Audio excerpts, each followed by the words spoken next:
Hello दोस्तों, मैं राहुल और स्वागत है आप लोगों का आपके अपने यूट्यूब चैनल आरके सेंटर पे। तो दोस्तों, आज के वीडियो में हम लोग चर्चा करने वाले हैं रांची यूनिवर्सिटी के सेमेस्टर 1 का मिल हिंदी का क्वेश्चन के बारे में। ठीक है, जो क्वेश्चन आप लोगों को इंपॉर्टेंट क्वेश्चन बता दिया गया था, उसमें से इंपॉर्टेंट क्वेश्चन में से क्वेश्चन नंबर 4 जो था आपका इंपॉर्टेंट था, जो हम लोग जो लॉन्ग टाइप क्वेश्चन था आपका। ठीक है, क्वेश्चन है आपका कुरुक्षेत्र के युधिष्ठिर का चरित्र चित्रण करें।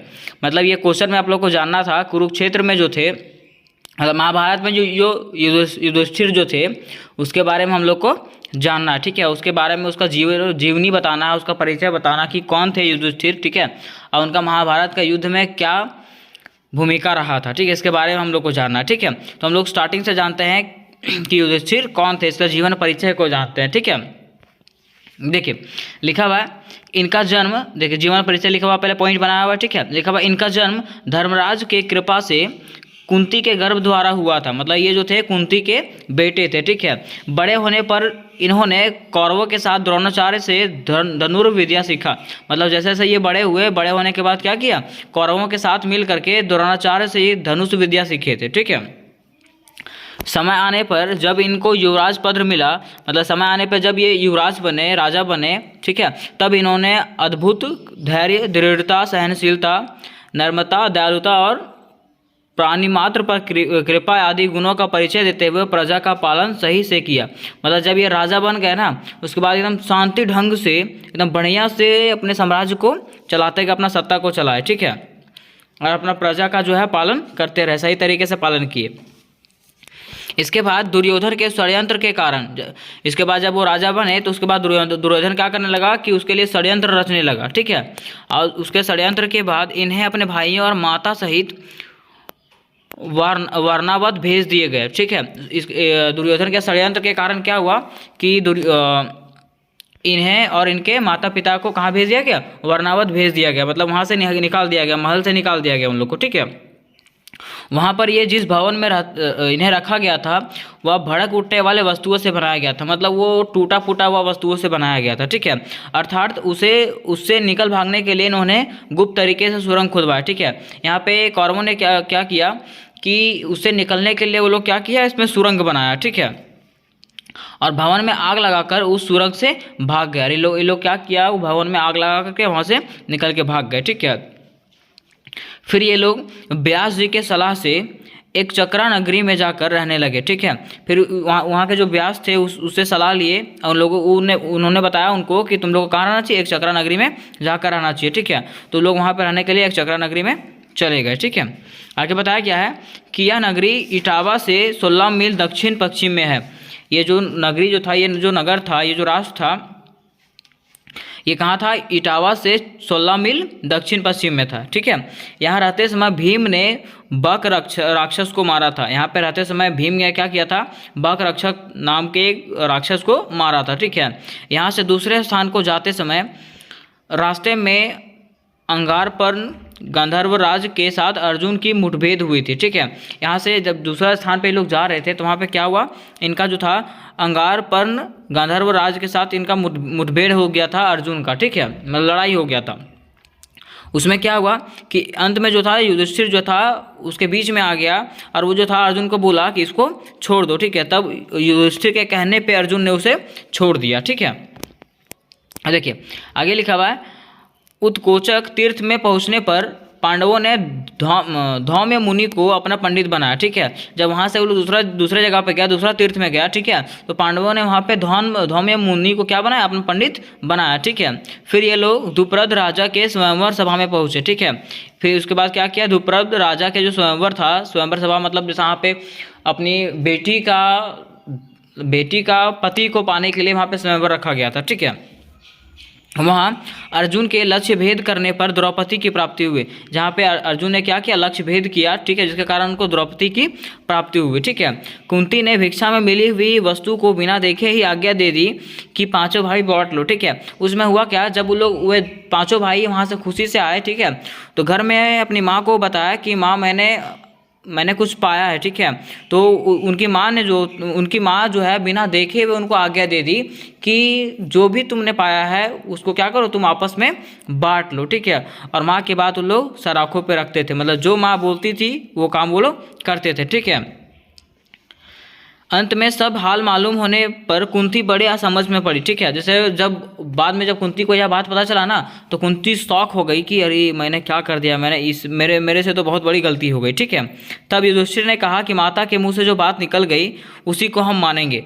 अब उसके बाद युधिष्ठिर जो बड़े भाई थे, उन्होंने कहा कि माता के मुख से निकली हुई बातें हमारे लिए स्वर्ण के भांति है, जो वो बोलेगी वही हमको करना, हम लोग को करना है, ठीक है, उसी को हम लोग मानेंगे। विवाह हो चुकने पर पांडव लोग दोबारा हस्तिनापुर पहुंच गए, ठीक है। जब विवाह हो गया तो उसके बाद तुरंत वो लोग कहाँ पहुँचे, हस्तिनापुर पहुँचे। सदा धर्म के मार्ग पर चलने वाले धर्मराज युधिष्ठिर ने राजा शैव की पुत्री देविका को स्वयंवर में प्राप्त किया, ठीक है। उसके बाद जो है क्या किया, जब हस्तिनापुर पहुँचे तो वहाँ पर जो ना युधिष्ठिर क्या किया कि राजा शैव की पुत्री देविका को स्वयंवर में जीत लिया, ठीक है, और उनसे विवाह किया, ठीक है। पांडवों को खांड व प्रस्थ हिस्से में मिला, ठीक है, वो जो था एक साम्राज्य उनको हिस्से में मिला, ठीक है। वहीं राजधानी बनाकर वे निवास करने लगे, ठीक है, जिसको वो अपना राजधानी बना करके वहाँ पे वो लोग रहने लगे, निवास करने लगे, ठीक है। इसके आगे बताया गया है कि युधिष्ठिर जो था पांडु पुत्र के 5 पांडवों में से सबसे बड़े भाई थे, ठीक है। युधिष्ठिर धर्मराज के पुत्र थे, युधिष्ठिर जो थे धर्मराज के पुत्र थे, ठीक है। वे सत्यवादी एवं धार्मिक आचरण के लिए प्रसिद्ध थे। वो जो थे सत्यवादी थे, वो कभी झूठ बोलते नहीं थे, ठीक है। लेकिन युधिष्ठिर भाला चलाने में निपुण थे, मतलब युधिष्ठिर जो था सबसे मतलब वो जो था निपुण था, किसमें, भाला चलाने में, भाला चलाने के लिए जानता था वो, ठीक है। वे कभी झूठ नहीं बोलते थे, युधिष्ठिर जो था कभी झूठ बोलता नहीं था, ठीक है। लिखा हुआ महाभारत युद्ध में धर्मराज युधिष्ठिर 7 औच्छैनिक सेना के राजा होकर कौरवों के साथ युद्ध करने को तैयार हुए थे। देखिए यहाँ पे औच्छैनिहिनी का मतलब है कि सैनिकों का, मतलब जैसे कितना पैदल सैनिक है, कितना घोड़ा सैनिक है, ये वहाँ पे महाभारत में यूज़ किया गया था इसको, ठीक है। तो वो 7 औच्छैनिक सैनिकों के साथ लेकर के वो कौरवों के साथ युद्ध करने के लिए तैयार हो चुका था, ठीक है। जबकि सबसे क्रोधित दुर्योधन के पास, ठीक है, 11 अचौहिनी सेना का राजा था वो, ठीक है। जबकि मतलब इसके अलावे जो था, जब दुर्योधन के पास जो था ना, इससे ज़्यादा बल में शक्ति था, ठीक है, और इसके पास ज़्यादा सैनिक बल था। देखिए यहाँ तक में हम लोग को पता चला कि युधिष्ठिर कौन था, इसके जीवन परिचय के बारे में हम लोग को पता चला, ठीक है। लेकिन अब हम लोग जानने वाले हैं इसका चरित्र चित्रण, मतलब इसका चरित्र कैसा था, ये किस प्रकार से युद्ध लड़ा था, ठीक है, इसका युद्ध में क्या भूमिका रहा था, इसके बारे में हम लोग पढ़ेंगे। इसका चरित्र के बारे में पढ़ेंगे कि युधिष्ठिर का चरित्र कैसा था, ठीक है। देखिए पॉइंट नंबर 1 में लिखा हुआ है सत्यवादी तथा धर्मनिष्ठ, मतलब ये सत्यवादी थे, हमेशा सच ही बोलते थे, ठीक है, और अपने धर्म के सिवा और कोई धर्म को मानते नहीं थे, ठीक है।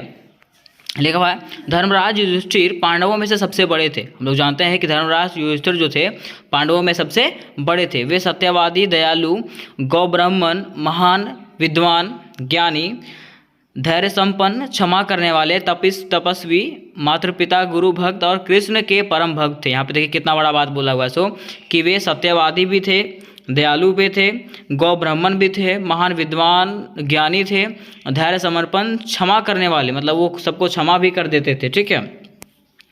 उसके साथ साथ तपस्वी और माता पिता गुरु भक्त का क्या थे, वो परम भक्त थे, श्री कृष्ण के भी परम भक्त थे वो, ठीक है।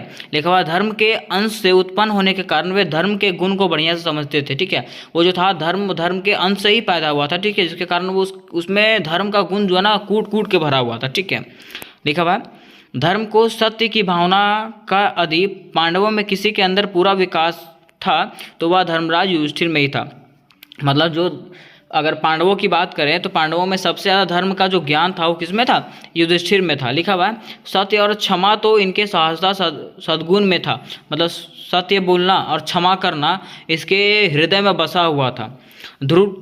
ध्रुव क्रीड़ा में युधिष्ठिर की हार के बाद जब द्रौपदी का वस्त्र उतारा जा रहा था तो उस समय भीम और अर्जुन बड़े भाई का इशारा पाते ही सारे गुरुकुल का नाश करने के लिए तैयार थे। मतलब ध्रुव क्रीड़ा में युधिष्ठिर का हार के बाद क्या हुआ था कि जब द्रौपदी का वस्त्र उतारा जा रहा था ना, उसमें भीम और अर्जुन जो थे बस अपने बड़े भाई का आज्ञा पा रहे थे, ठीक है। अगर उनका आज्ञा मिल गया था तो लोग क्या किए रहे थे, सारे गुरुकुल का नाश कर दिया रहे थे, ठीक है, भीम और अर्जुन ने मिलकर, ठीक है। लेकिन उधर से आज्ञा मिला नहीं, इसलिए इन लोगों ने कुछ किया नहीं।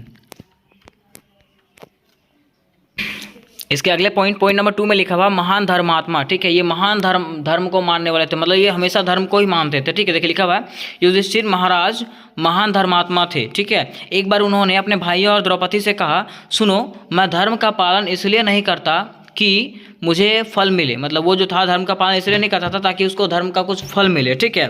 शास्त्रों की आज्ञा है इसलिए वैसा आचरण करता हूँ, मतलब इसमें शास्त्र में बताया गया है इसलिए वो क्या करता है, इसको मानता है, ठीक है। देखो लिखा हुआ फल के लिए धर्म आचरण करने वाले धार्मिक नहीं है, परंतु धर्म और उसके फल का लेन देन करने वाले व्यापारी हैं। देखिए उन्होंने क्या किया कि जो धर्म का पालन करता है और वो सोचता है कि हमको इसका फल मिलेगा, वे लोग क्या धार्मिक नहीं है, ठीक है। वे लोग इसका लेन देन करने वाले व्यापारी हैं, ठीक है। इसके बारे में बताया था युधिष्ठिर ने, ठीक है। अब देखिए आगे लिखा हुआ वन में अक्षरूप धर्म के प्रश्नों का यथार्थ उत्तर देने पे जब धर्म युधिष्ठिर से कहने लगी कि देखिए यहाँ पे जो था युधिष्ठिर का परीक्षा लिया जा रहा था, ठीक है। धर्म जो था युधिष्ठिर से परीक्षा लिया जा रहा था, ठीक है। यहाँ पे क्या बोला था कि तुम्हारे इन भाइयों में से तुम कहो किसी एक को जीवित कर दूं, मतलब जिस समय वहाँ पे सारे भाई उसको मारे गए थे ना, उस समय युधिष्ठिर से पूछा गया कि तुम बताओ कि तुम्हारे इन भाइयों में से मैं किसको जीवित कर दूँ, ठीक है।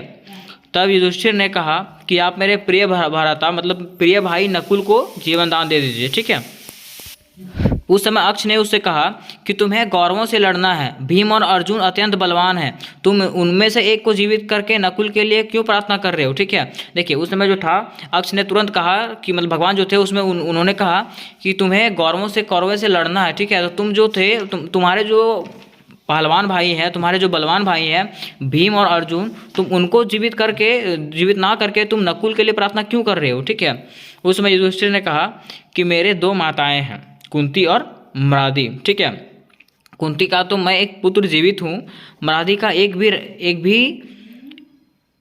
मरादी का भी एक रहना चाहिए, मतलब वो बताते हैं कि युधिष्ठिर बताते हैं कि मेरी 2 माँ है, ठीक है, कुंती और मरादी, ठीक है। जिसमें से कुंती का जो था 5 पुत्रों में मतलब मैं एक जीवित हूँ, 4 पुत्रों में मतलब एक जीवित हूँ, ठीक है। लेकिन मरादी का भी एक पुत्र जो है जीवित रहना चाहिए, ठीक है। मुझे राज्य की लालसा नहीं है, मतलब मुझे राज्य नहीं चाहिए। युधिष्ठिर की संबुद्धि देखकर धर्म ने अपना असली स्वरूप प्रकट कर अपने भाइयों को जीवित कर दिया, ठीक है।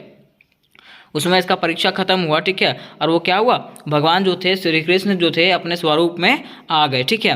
भगवान श्री कृष्ण ने जब वन में उपदेश दिया तब हाथ जोड़कर युधिष्ठिर बोले, हे भगवान हम सब आपके शरण में ही हैं, ठीक है। जब उस समय भगवान श्री कृष्ण ने उनको दर्शन दिया तो युधिष्ठिर और उसके भाइयों ने बोला कि हे भगवान हम लोग आपके शरण में ही हैं। इसमें लास्ट में हम लोग को पता चला कि युधिष्ठिर था उसका चरित्र चित्रण कैसा था, ठीक है। यहाँ पे हम लोग 2 पॉइंट को पढ़े हैं, ठीक है। इसका अगला पॉइंट जो है हम लोग अगले वीडियो में जानेंगे, ठीक है। तो उम्मीद करते हैं कि आप लोग को ये समझ में आया होगा और समझने के लिए दूसरा वीडियो ज़रूर देखें।